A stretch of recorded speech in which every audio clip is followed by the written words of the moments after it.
The white roses in Emma's trembling hands had begun to wilt, their petals drooping like her shattered dreams.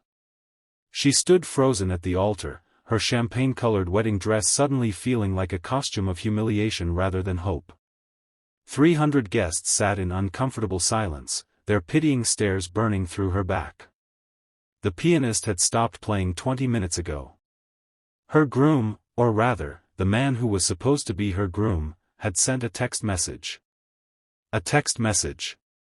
After 3 years together, Michael couldn't even face her to say he'd changed his mind about marrying a woman who couldn't hear his vows. Emma's hands moved frantically in sign language, asking her maid of honor if maybe there was traffic, maybe his phone died, maybe there was some explanation that didn't end with her being abandoned in front of everyone she'd ever known. But Sarah's tear-stained face told her everything. There would be no groom. There would be no fairy tale ending. There was only this moment, crystallized in humiliation, where Emma learned that the man she loved had decided her deafness was too much of an inconvenience after all. She wanted to run, but her legs wouldn't move. She wanted to disappear, to melt into the polished church floor and never emerge. The whispers had started now, she could see mouths moving, heads shaking, hands covering shocked expressions. Emma had spent her entire life reading lips and facial expressions, becoming an expert in what people said when they thought she couldn't understand. She saw it all now, the pity, the gossip already forming, the relief on some faces that this tragedy was happening to someone else. That's when she saw him. Standing near the back of the church, holding a mop bucket, was Marcus, the single father who worked as the church janitor. Their eyes met, and unlike everyone else, his gaze held no pity. Instead, his weathered hands lifted, and he began to sign. "You deserve happiness," his fingers spelled out with perfect clarity. Emma's breath caught. In a room full of 300 people, many of whom claimed to love her, only the janitor, a man she'd exchanged nothing more than polite smiles with during her wedding preparations, was speaking her language. Only he was seeing her as a person rather than a spectacle. Marcus didn't stop there. He set down his mop bucket and walked down the side aisle, his work boots squeaking softly against the marble floor. Every eye in the church turned to watch this unexpected intrusion. He stopped at the altar, just a few feet from Emma, and continued signing. "I don't know what happened today, and I don't need to know. But I've watched you come here every week for the past 2 months to plan this wedding. I've seen how your face lights up when you talk about your future. I've seen your kindness, how you always thank me in sign language, how you helped my daughter with her homework when she came here after school. That man who didn't show up.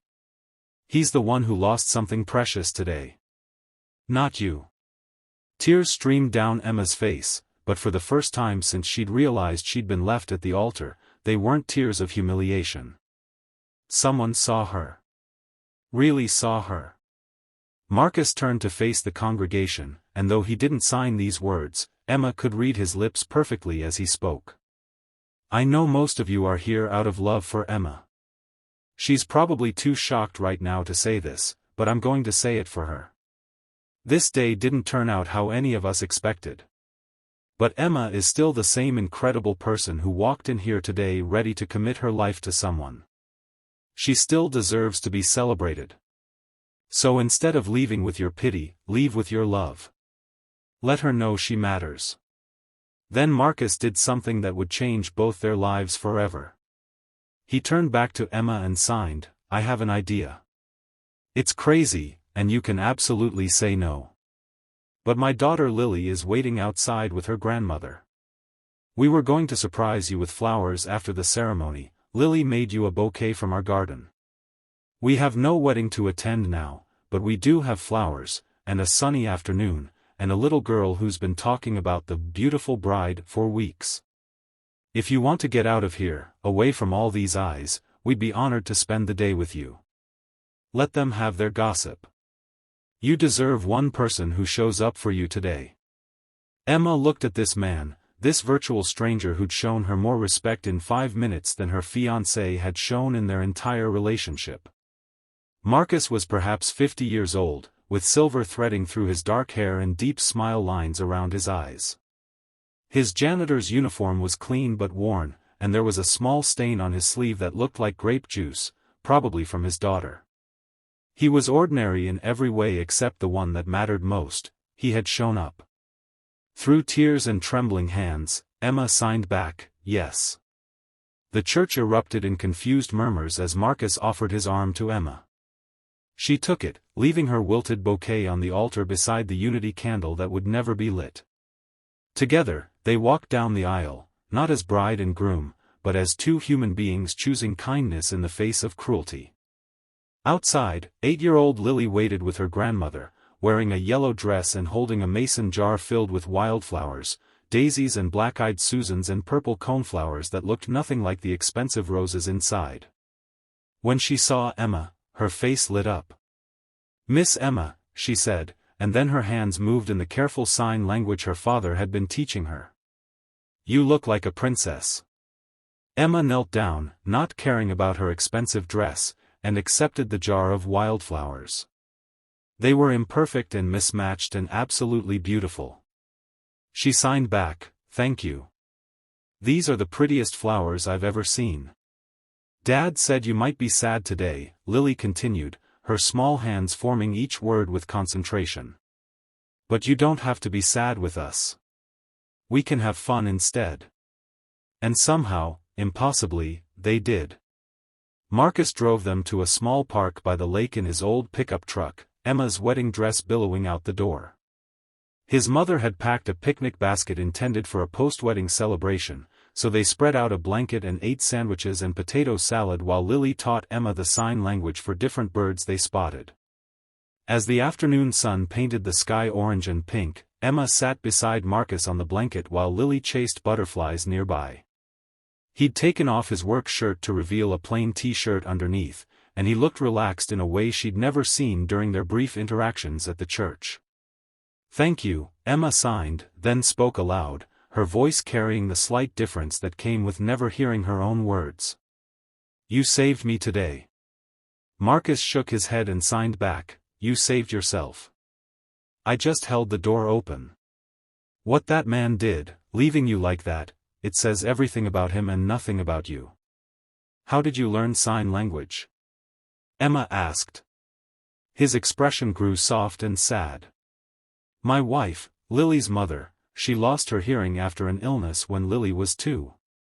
We learned together as a family. She passed away 3 years ago, but we still sign at home. It keeps her memory alive." Emma's heart ached for this man who'd turned his family's tragedy into something beautiful.